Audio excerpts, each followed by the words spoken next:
Hey everybody, I want to do a video on physically preparing for the mountain. Uh, the thing is, there isn't any specific advice that I would have for anybody other than to just listen to their body, and you're going to want to do some strength balance training, and you're going to want to do some aerobic type exercise. I'll sort of try to go through the things that we do to prepare. Pappaji, who goes with me, he's 74 years old. He's not able to do very much intense exercise, so he's typically doing a couple hours of treadmill a day. And then for myself, I do kind of a mixed routine, a number of injury prevention exercises associated with my lower legs, feet, and ankles.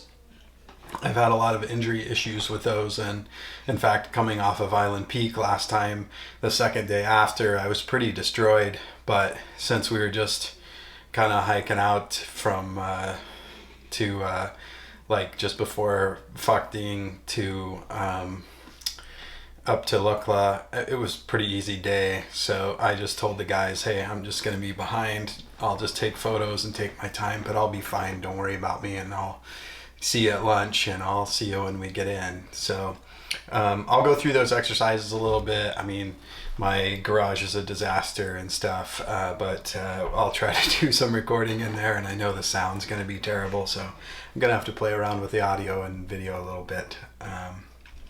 For us as well to prepare for the mountain, it's pretty normal for us to climb South Sister here in Oregon.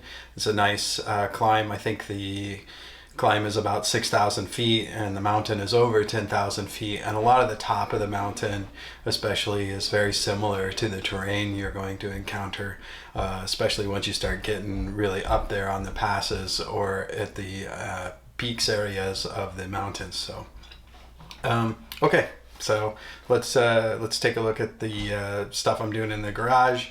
Nothing too specific, nothing that you need to be doing specifically, but just think about some sort of mixed routine. I think if you're doing 20 to 45 minutes of aerobic exercise, if you're capable of that before you leave comfortably, I think you'd be fine. And again, some strength and injury prevention balance type exercise is probably really helpful too, but it by no means is my routine like, oh, this is what you should be doing. You're just gonna have to figure that out for yourself. All right, I'll show you my workouts, see how it goes. Hey, so I thought I would show you real quick some of the stuff I'm doing for balance and stability, especially. Some of the other standard things I'm doing are planks on the side, front, push-ups. I'm doing some exercise ball work. Maybe I'll show you that. And I've got a pull-up bar that I hang off of mostly. I've got all kinds of bands and things to work with, but those are my everyday things, push-ups, some abs, and a lot of this BOSU Ball work. So I would normally do sets of 10, kind of rotating the hips around in both directions, and some side to side with my hips, and then front to back, just anything to throw you off balance. And then usually stand on one foot for some fixed amount of time, 30, 40 seconds, something like that.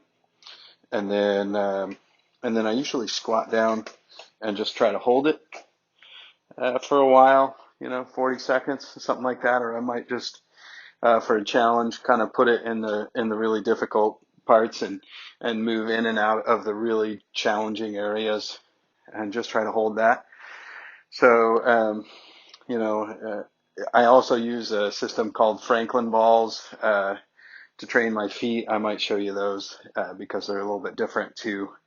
But doing these things has kept the injuries out of my feet and ankles, which has been a huge hindrance. I mean, when my feet get hurt, I really can't hardly walk for a week sometimes. So it's terribly debilitating. So yeah, like I said, everything else is pretty standard.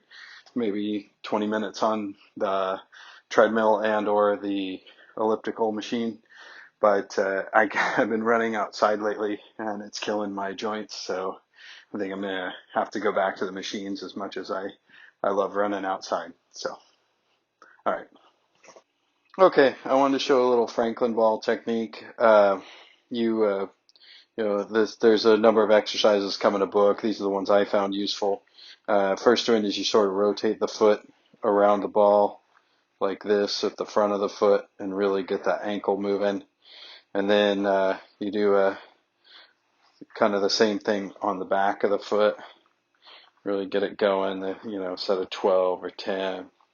Then they have you do just kind of work it out a little bit. And then you do these where you kind of press into it and really get that ankle pushing out. Then you try to pick it up here. I think these Franklin balls, they're like, $17 or something, and the book is about the same price that tells you the different exercises that you can do with them. But it's been part of my foot and ankle recovery since under COVID. There's been no surgeries available, so I kind of tried to figure this out on my own. All right. So I think it's really ideal if you could get out and go hiking and run in the woods and do these other things on loose surfaces to train those ankles and stability and your proprioception and things like that. But if you just can't get out and do that, I think the BOSU Ball is a decent alternative. It's been good for keeping my ankles and feet healthy along with the Franklin Ball, which is kind of a miracle for me.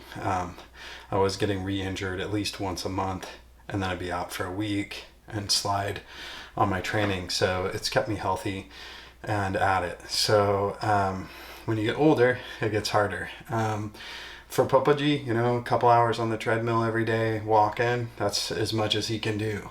So get outside, practice, do what you can. But if you're doing some training, it's probably enough. I mean, I think that you'll be okay if you can do 20 minutes of cardio and some strength training, and you can just walk. I mean, that's all you gotta do. You'll be able to walk with 10 pounds of water, your jacket and things like that on your back, and your body gets trained to it really fast. I mean, the first couple of days can be tough, especially from going up to Namche from Phuoc Dinh is a big climb. That is going to be your first really big challenge as you head into the Khumbu.